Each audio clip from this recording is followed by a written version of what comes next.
Hey, what's going on, guys? I just wanted to jump in. Nadab had a really good question today, and there's an active thread that's going on, and he's asking, how many cold calls do you make? And then it kind of evolved into, well, what's better, texting or SMS or calls? And I wanted to, there's a lot of questions I would have to really kind of get into what the right strategy is, but instead of like giving a catch-all answer or going down in the thread, I wanted to give you my philosophy on how I approach my deals. And I think it's not an if or this, this or that type of situation. You want to be able to use all forms of communication. And that's email, the text, letter writing, and calls. But it just depends on the person on what we're going to do. But for the majority of people, we're going to employ calling and texting. And the texting is a great way to send bits of information or to qualify who you are, or to, let them know what this is pertaining to. Give them, little bits of information to pique their interest, to prove that you're really calling about something that pertains to them or that could have an interest to them. What you don't want to get to with texting is I really am a big believer that you're going to lose most negotiations when you try to negotiate via text. It's just too easy for the prospect to say no or to just not respond anymore and ghost you. So really, I think what you want to use the text for is a platform to prove that this is real, this is legitimate, but you want to steer them to the phone call. And why do I say that? I think when you're having a conversation with them, the best form of communication, I believe, is face-to-face. They can see who you are, you can see who they are, you can read nuances.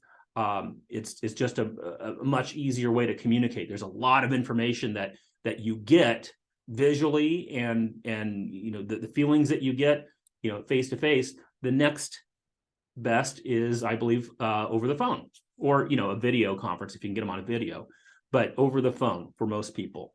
And that way you can answer a lot more questions. You can see where they're going. You can find out what the problem is that you're trying to solve.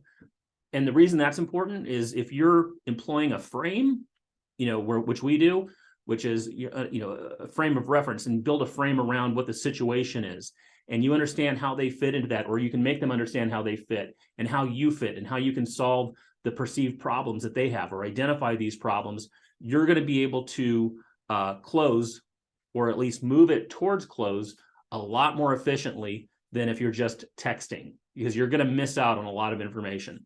So, what's best? Well, I would say both. And a real world example is calling somebody, maybe they don't answer, sending them a text message at that point, or an SMS. Hey, this is who I am. This is why I'm calling. And, however you want to phrase that, and at least let them know, what that call was about.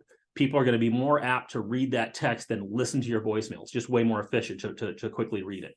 And, if you do leave the voicemail, the odds of them listening to it are probably going down every day.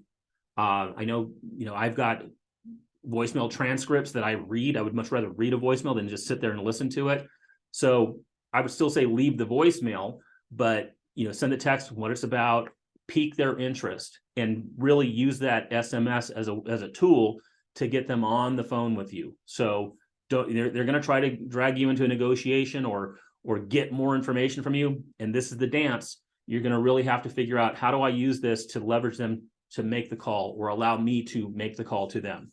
The other way you can use it real world is if you do have an interaction with them over the phone, you can send them a text just to kind of reiterate what you talked about.